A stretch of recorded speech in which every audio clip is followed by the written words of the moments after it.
Would you switch from AT&T to Verizon for LTE coverage? That's the question of the week. We know the iPhone 5 is set to be announced next week, and obviously it will include LTE connectivity.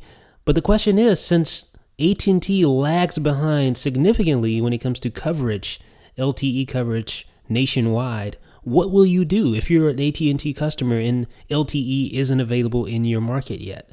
And chances are it isn't. It's rolling out in a lot more places in 2012, and by the end of the year it should be out in a lot more markets, but it'll still lag far behind what Verizon is able to offer right now with regard to LTE. So, will you make the switch to Verizon if LTE is not available in your market? I want to know what you think about this in the comment section below. Now let's get to last week's question of the week, and it is, was the Samsung versus Apple verdict fair? Here's what you thought.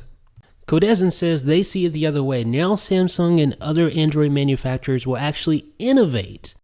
Magic Drumsticks isn't as optimistic. He says it's a small victory for Apple, but a huge loss for consumers, a step backwards for innovation. Jason says the verdict is fair, at least in his opinion.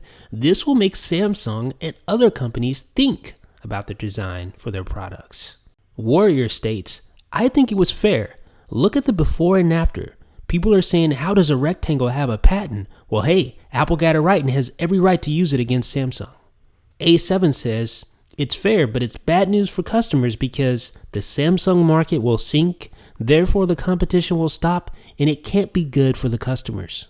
JT Chi-Town has an interesting take on it. He says, take heart. Microsoft came up with something original. With all the engineers at Samsung, Google, etc., not to mention all the money to be made, they can surely come up with something original.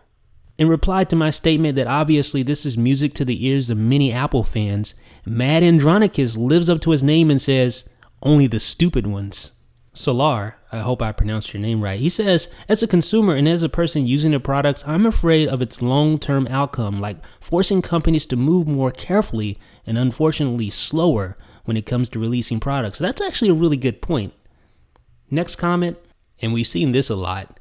D. Django says, no, how on earth is it fair to give Apple the right to patent a rounded rectangle? And Nikos ends it on a more comedic note here. He says, am I the only one who thinks this trial should be made into a Phoenix Wright episode?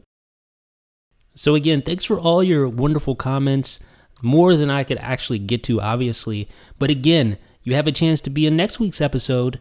Answer the question, would you switch from AT&T to Verizon for LTE coverage? Let me know what you guys think about it in the comment section below. This is Jeff with iDownload Blog.